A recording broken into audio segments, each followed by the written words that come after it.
One last note for taxes in general. Who pays for the tax? And this is a surprising one. You might expect that the tax is paid by whoever pays the tax. That seems like a pretty common sense conclusion. So like, for example, if you're talking about sales tax in the United States, you walk up to the counter with an item, they add the sales tax on when you get there, therefore you are paying for the sales tax. Or the seller, like an import tax. If the seller imports something from abroad, they need to pay the tariff or the import tax. They're the ones who pay it, so therefore they're the ones who pay the tax. Seems pretty simple, intuitive, not actually true if you think about what it means to pay the tax. So it turns out to not actually matter who pays the tax. Which is surprising, because you can pass a tax along.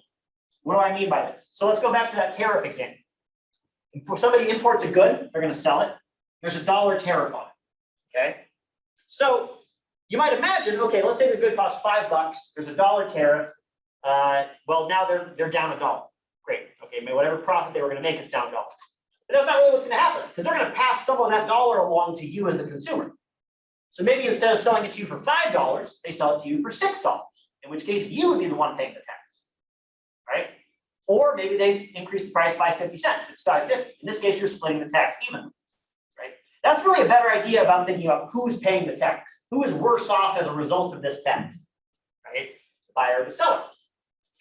So if the seller can pass the tax along, they can just raise the price a little bit to account for some of the price of the tax. And in that case, the customer is paying for at least part of the tax. Similarly, if the buyer is paying the tax, the seller might reduce the price a little bit to make it a good idea, right? Sales tax is 7%, let's say. I go to the counter, there's a sales tax of 7%. The seller knows that I'm going to factor that in when I'm deciding what to buy. They might lower their prices a little bit to offset that. In that case, they are paying some of the sales tax.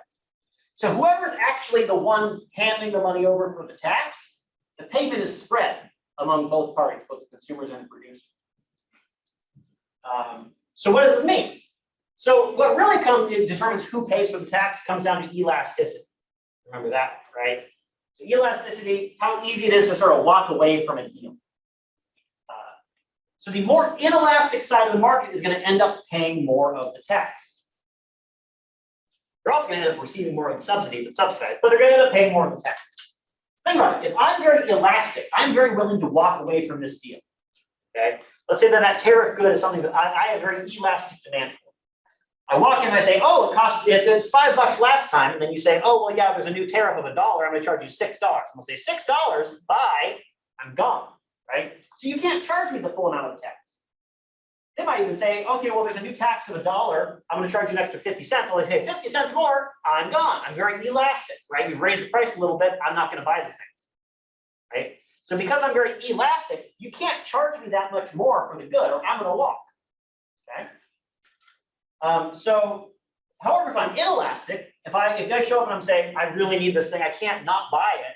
You say, well, there's a new tariff. I'm going to charge you $6 instead of $5. I'm like, I guess I'll still get it. Sure, fine, right?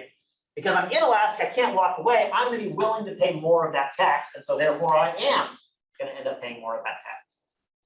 So if there's a new tax, it's sort of a bargaining between the two, a negotiation of who's going to end up paying it. And whoever has a harder time walking away, they're going to be the ones who are going to end up paying the tax. So if demand is very inelastic and supply is elastic, and what's called the tax incidence, how the tax is sort of split up among the different sides, is going to go to the consumers, right? The price that they end up paying for the good is going to go up by a lot more than the price that the suppliers receive goes down. Cigarette taxes is a good example of this. Cigarette taxes vary a lot across different states, and so do cigarette prices, right?